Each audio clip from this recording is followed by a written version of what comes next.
tuned, because this is about to get hot.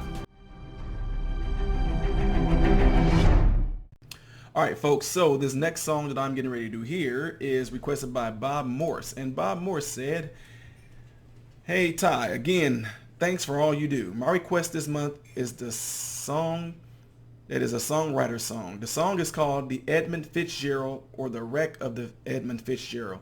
The lyrics of the song tell the true story of the Great Lakes freighter called the Edmund Fitzgerald that disappeared one stormy night. The song lyrics give possible reasons for the disappearance and the epic reality that befell the ship. It is the quietness storyteller song. Enjoy." All right, I'm getting ready to go right on into it. Here we go. The Wreck of the Edmund Fitzgerald by Gordon Lightfoot.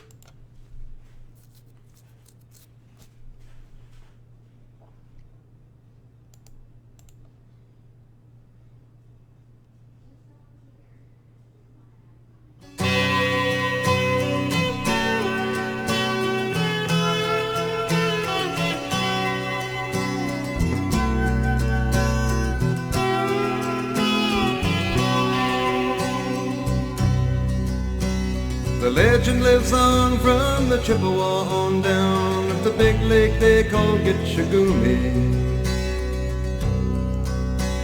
The lake, it is said, never gives up her dead when the skies of November turn gloomy. With a load of iron ore, 26,000 tons more than the Edmund Fitzgerald weighed empty. That good ship and true was a bone to be chewed when the gales of November came early. The ship was the pride of the American side, coming back from some mill in Wisconsin. As the big freighters go, it was bigger than most, with a crew and good captain well seasoned, concluding some terms with a couple of steel firms when they left fully loaded for Cleveland. Then later that night when the ship's bell rang, could it be the north wind they'd been feeling?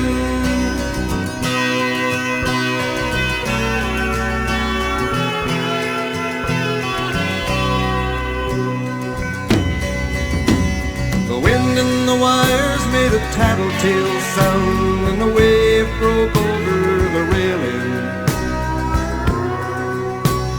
And every man knew, as the captain did too, 'twas the witch of November come stealing.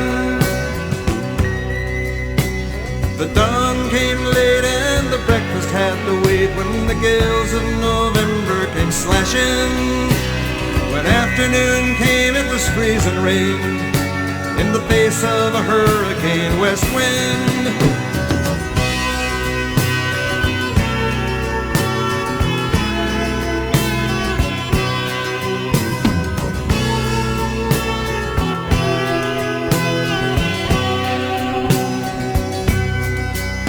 When supper time came, the old cook came on deck saying, "Fellas, it's too rough to feed you."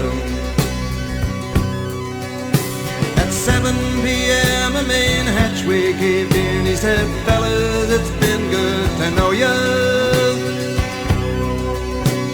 The captain wired in, he had water coming in, and the good ship and crew was in peril. And later that night, when his lights went out of sight, came the wreck of the Edmund Fitzgerald.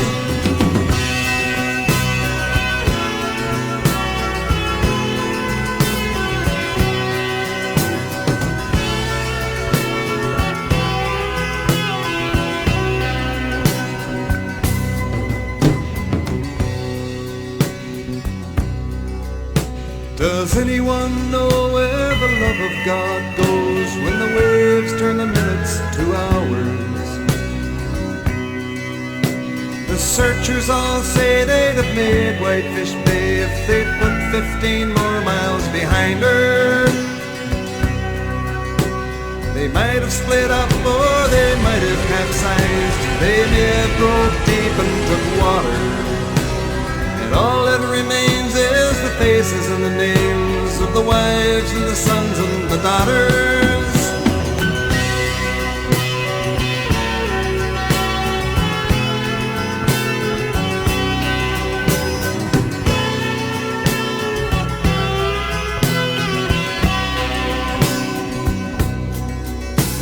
Lake Huron rolls, Superior sings in the rooms of her ice-water mansion. Old Michigan steams like a young man's dreams. The islands and bays are for sportsmen. And farther below, Lake Ontario takes in what Lake Erie can send her. And the iron boats go, as the mariners all know, with the gales of November remembered.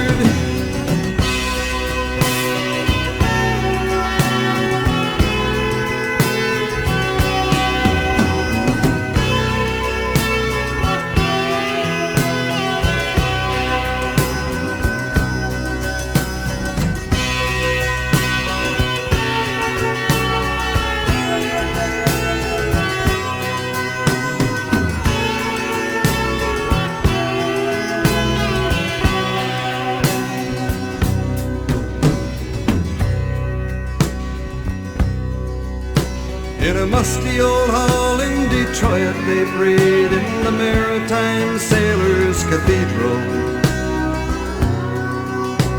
The church bell chimed till it rang 29 times for each man on the Edmund Fitzgerald.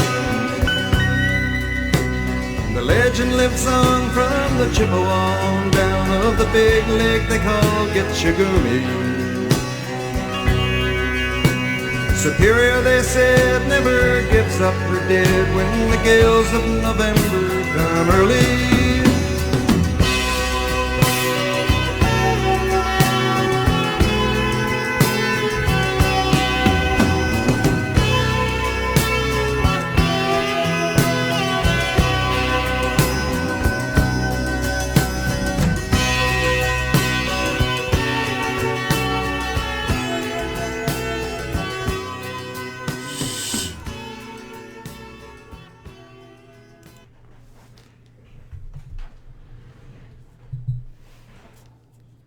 This is terrible sounding, man. Not the sound, the song, man. I'm talking about the lyrics, though. And I'm not talking about the way the music sounded, the guy's voice. I'm talking about the song itself, man.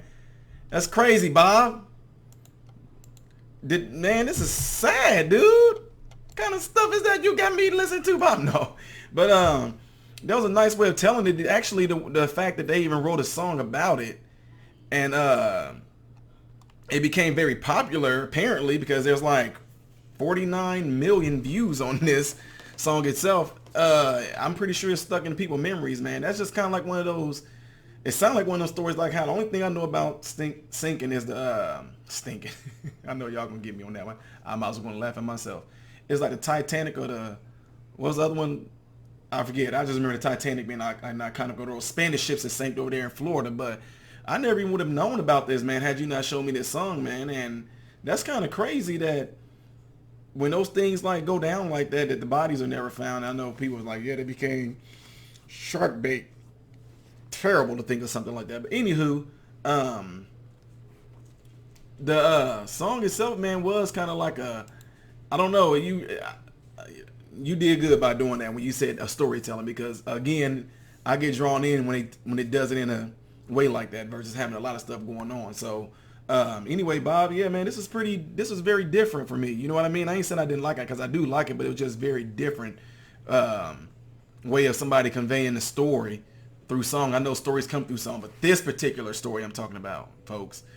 Anywho, enjoy the music, went along with it. It was kind of repetitious, but not bad, because it went along with it. I was just drawn in. Put it like this. It was one of those type of songs where they didn't have to do nothing special in it, because I was drawn in by the man's story itself. So anyway, enjoy that, man. Everybody else, what did y'all think of this? Have y'all ever heard this song before? You know, and if you have, where were you when you first heard it? Did you actually hear this song because of the tragedy struck? Were you actually alive when this tragedy struck? Man, my tongue is messed up.